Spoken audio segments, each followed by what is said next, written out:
News 7 இன் 8 மணி செய்திகளுக்காக Priya Prince.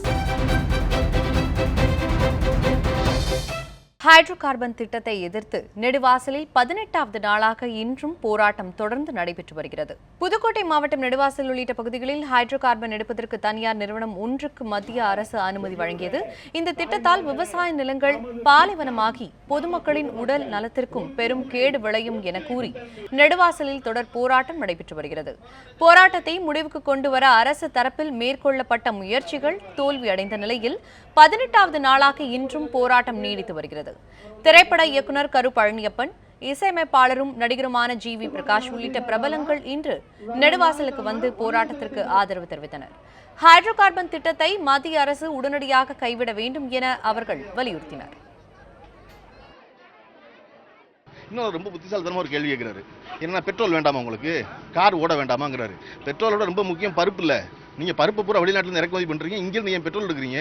நீங்கள் பருப்பை இங்கே பண்ணுவோம், நெடுவாசலில் விளைவிக்கட்டும், காய்கறியை விளைவிக்கட்டும், சாப்பாட்டை விளைவிக்கட்டும், நீங்கள் பெட்ரோல் அங்கேருந்து இறக்குமதி பண்ணுங்க. இன்னொன்று எல்லாம் சொல்லிவிட்டு கடைசியில் என்ன சொல்கிறாங்க, அவங்க வேண்டாம்னு சொன்னால் எங்களுக்கு வேண்டாம், மக்கள் வேண்டாம்னு சொன்னாங்கன்னா நாங்கள் திட்டத்தை கைவிட்டுறோங்கிறாங்க. அதைத்தான் 18 நாள் சொல்கிறாங்களே வேண்டான்னு சொல்றது முடிவெடுக்காமல் எதுக்கு நீங்கள் பேச்சுவார்த்தை கூப்பிடுறீங்க? முதல்ல இந்த போராட்டத்தின் சிறப்பை என்னன்னா, முதல்ல அந்த ஜல்லிக்கட்டு போராட்டமாகட்டும், நெடுவாசல் போராட்டமாகட்டும், இவர்கள் யாரும் சமாதான பேச்சுவார்த்தைக்கே கூப்பிட சொல்ல, அவங்க தீர்வு கேட்குறாங்க. நீங்கள் கிளம்புங்க ஊரை விட்டுங்கிறாங்க. அதை விட்டுட்டு நீங்கள் ஒத்துக்கலன்னு நாங்கள் செய்ய மாட்டோம், நீங்கள் ஒத்துக்கலன்னு நாங்கள் செய்ய மாட்டோம்னு சொல்லிட்டு ஒவ்வொருத்தரையும் பேச்சுவார்த்தை கூப்பிட்டுட்டே இருக்கீங்க. அவங்கள ஹைட்ரோ கார்பன் எக்ஸ்ட்ராக்ஷனுக்கு அவங்க ஆல்டர்னேட் மெத்தட்ஸ் யூஸ் பண்ணும். Hydro carbon extraction is important. ஆனால் அதை என்ன மெத்தடில் அவங்க பண்ண போகிறாங்கன்றது ரொம்ப இல்லை. இது நம்மளுடைய லேண்ட்ஸை ஸ்பாயில் பண்ணுற மாதிரி இருக்குல்ல. இங்கே நம்ம இங்கே பக்கத்தில் இவங்க இங்கே ஃப்ராக்ஷனிங் பண்ணாங்கன்னா திருப்பி கடலில் போய் கலக்கும். அவங்க கொடுத்த பர்மிஷனை தாண்டி ஃப்ராக்ஷனிங் போகிறதுக்கான வாய்ப்புகள் இருக்குது அப்படின்றாங்க. ஸோ டெஃபினட்டாக இந்த திட்டத்தை கைவிட்டாகணும். அது மாதிரி தமிழ்நாட்டில் ஏன் தமிழ்நாட்டில் இத்தனை இடங்களுக்கு பர்மிஷன் கொடுத்துருக்காங்கன்னு நமக்கு பதில் சொல்லணும். ஜல்லிக்கட்டுக்கு ஒரு பாடல் போட்டீங்க, நெடுவாசலுக்காக ஒரு பாடல் போட்டிருக்கோம். நானும் அருண்ராஜாவும் சேர்ந்து பண்ணியிருக்கோம். இன்னும் 2-3 நாட்களில் வந்துடும். தியாகம் செய்வோம் வா அப்படின்ற பாடல் பண்ணியிருக்கோம். தொடர்ந்து என்னால் முடிஞ்ச சப்போர்ட்டை நான் நம்ம ஃபார்மர்ஸ்க்காகவும் இந்த மாதிரி நல்ல விஷயங்களுக்காகவும் செய்யணும். போராட்டத்தின் நோக்கத்தை வலியுறுத்தும் விதமாக நாட்டுப்புற பாடகி சின்ன பொண்ணு குழுவினர் பாடல் பாடியும் நடனமாடியும் ஹைட்ரோ கார்பன் திட்ட போராட்டக்காரர்களை உற்சாகப்படுத்தினர்.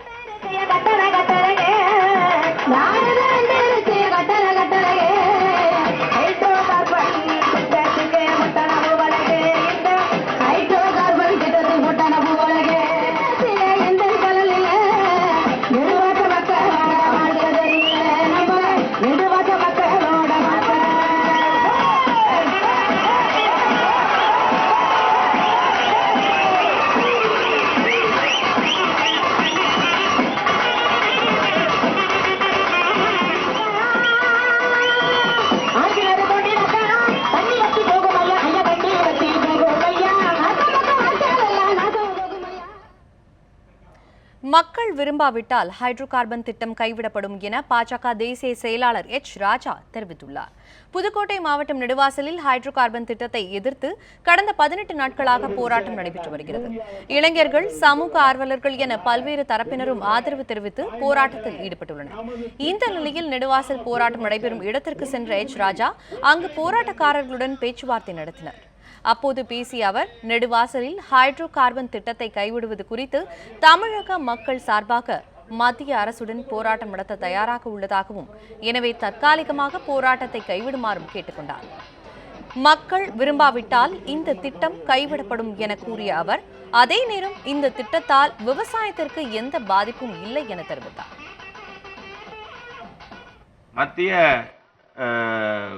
பெட்ரோலியம் அமைச்சகமானது ஏற்கனவே தெளிவாக சொல்லியிருக்கு, மக்கள் மீது நாங்கள் அவர்கள் விரும்பாவிட்டால் திணிக்க மாட்டோம். அதே மாதிரியா மாநில அரசாங்கம் அனுமதிக்க மாட்டேன்னு சொன்னால் நாங்கள் நிர்பந்திக்க போகிறதில்லைன்னு. அதனால் ஒரு உத்தரவாதம் உங்களுக்கு, நிச்சயமாக நம்ம பகுதிக்கு இந்த திட்டம் வராமல் இருக்கிறதுக்கு பேசுறதுக்கு நான் ரெடியாக இருக்கேன். அப்போது போராட்டக்காரர்கள் திடீரென எச். ராஜாவிற்கு எதிர்ப்பு தெரிவித்து கோஷமிட்டதால் அங்கு பரபரப்பு ஏற்பட்டது. இதைத் தொடர்ந்து அங்கு வந்திருந்த பாஜக தொண்டர்கள் மற்றும் போராட்டக்காரர்களிடையே கடும் வாக்குவாதம் ஏற்பட்டது. பின்னர் எச் ராஜா அங்கிருந்து உடனடியாக கிளம்பி சென்றார். போராட்டத்தில் ஏற்பட்ட எதிர்ப்பு குறித்து செய்தியாளர்களின் கேள்விக்கு பதிலளித்த அவர், ஹைட்ரோ கார்பன் திட்டத்திற்கு எதிர்ப்பு தெரிவித்தே கோஷமிடப்பட்டதாகவும் தனக்கு எதிராக கோஷமிடவில்லை எனவும் கூறினார்.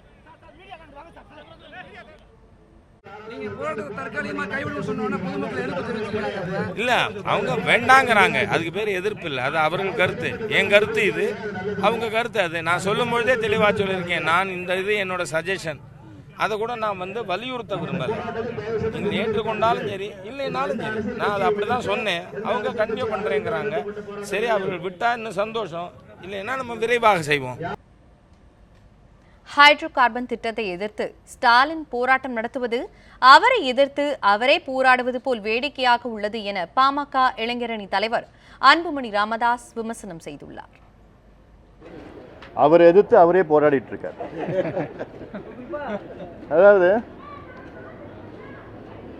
எனக்கு ஒரு வேடிக்கையா இருக்கு.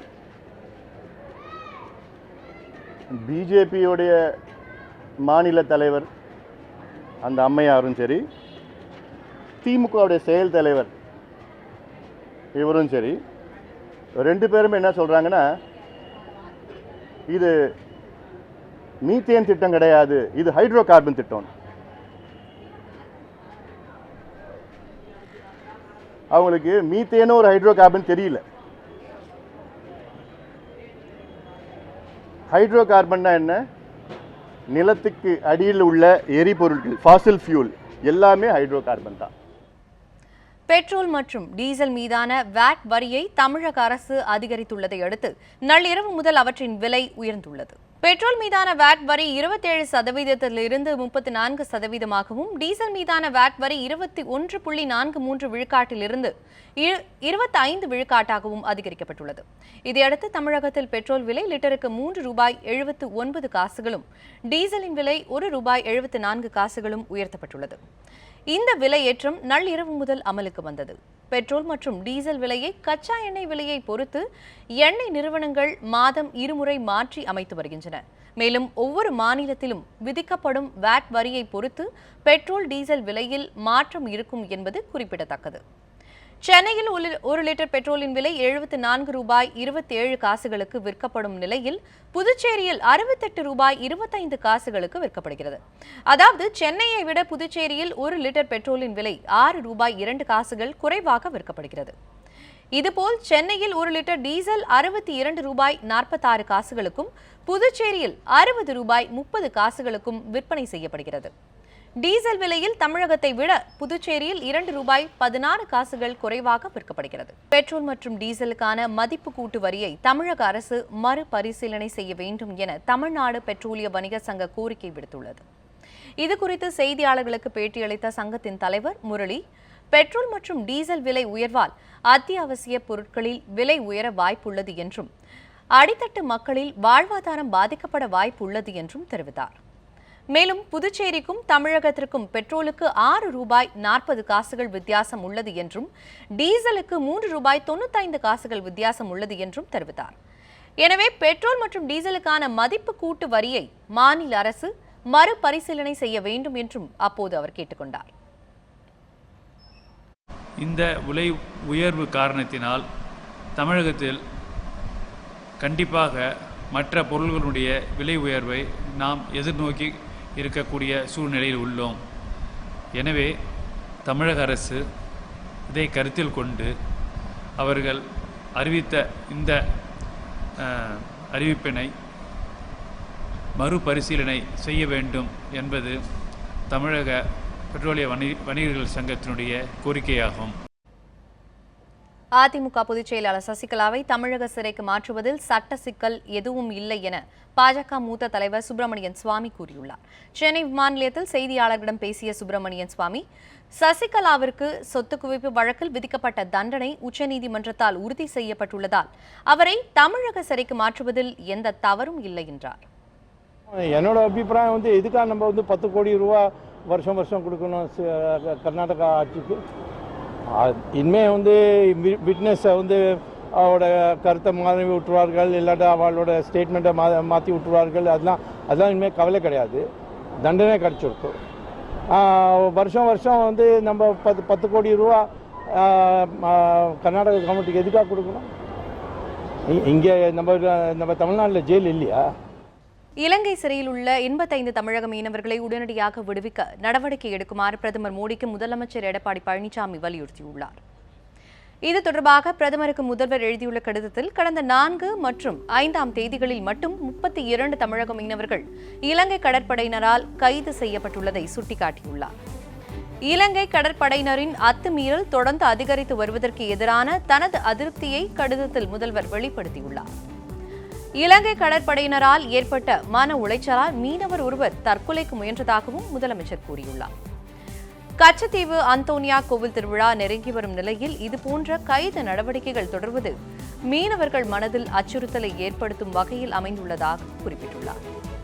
முதலமைச்சர் பழனிசாமி இலங்கை சிறையில் உள்ள 85 தமிழக மீனவர்கள் மற்றும் 128 படகுகளை விடுவிக்க பிரதமர் மோடி நடவடிக்கை எடுக்க வேண்டும் என்றும் தனது கடிதத்தில் வலியுறுத்தியுள்ளார்.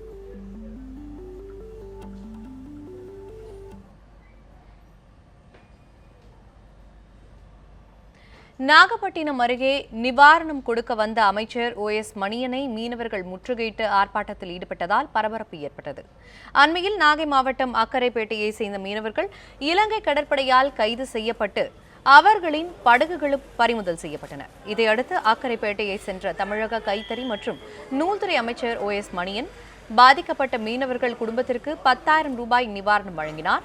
அப்போது சிறைப்பிடிக்கப்பட்ட மீனவர்களின் உறவினர்கள் தங்களுக்கு நிவாரணம் வேண்டாம் என்றும் சிறையில் இருக்கும் மீனவர்களையும் அவர்களது படகுகளையும் மீட்டு தர வேண்டும் என்றும் முறையிட்டனர். மேலும் 2 ஆண்டுகளாக படகுகளை ஏன் மீட்கவில்லை என்றும் கூறி வாக்குவாதத்தில் ஈடுபட்டனர். பின்னர் உரிய நடவடிக்கை எடுப்பதாக உறுதியளித்த அமைச்சர் OS மணியன் அங்கிருந்து கிளம்பினார். இதனால் அந்த பகுதியில் பரபரப்பு ஏற்பட்டது. 2 வருஷமா வந்து 2 வருஷம் ஆகுதுங்க. அந்த 2 வருஷமா வந்து மத்திய மாநில அரசு எந்தவித முடிவு எடுக்கல, எந்த நிவாரணம் கொடுக்கல, எதுவுமே கொடுக்கல. ஆனா இப்ப போட்டு மாட்டு 2 நாள் ஆகுது. இப்ப வந்து மீனவத்துறை வந்து அமைச்சர் வந்து OS மணியன் வந்து ஒரு ஆளுக்கு 10,000 சொல்லிட்டு காசோல கொடுக்குறாரு. அப்ப இதுக்கு முன்னாடி மாட்ட வந்து 2 வருஷம் போட்டு மாட்டது எங்களுக்கு என்ன ஒண்ணுமே கிடையாதா? இப்ப எதுவுமே கிடையாதா? அப்ப 50 லட்சம் ரூபாய் செலவு பண்ணி போட்டு மாட்டிட்டாங்க. இப்ப நடுத்தல நின்றுட்டு இருக்கோம். இப்ப இதுவரைக்கும் எதுவுமே கொடுக்கல. இப்ப மத்திய மாநில அரசு என்ன பண்ணிட்டு இருக்காங்க?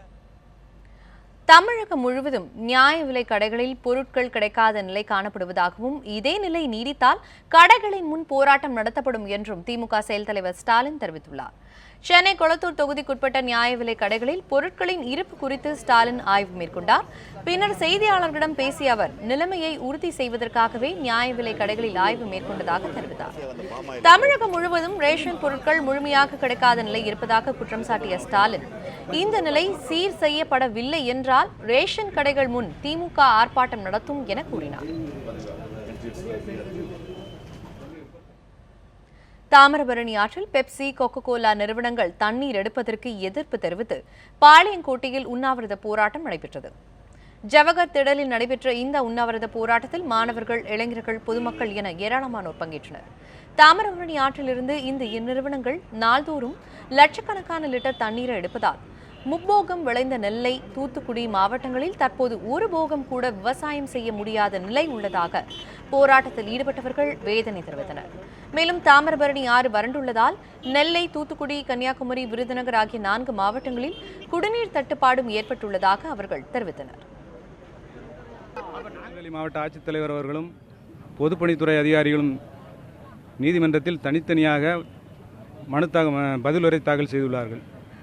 நீதிமன்றத்தின் உத்தரவை பார்க்கின்ற பொழுது தாமிரபரணியில் செல்லும் உபரி நீரைத்தான் இந்த தொழிற்சாலைகளுக்கு வழங்கி கொண்டிருக்கின்றோம் என்பதான கருத்தை அவர்கள் நீதிமன்றத்திலே பதிவு செய்திருக்கின்றார்கள்.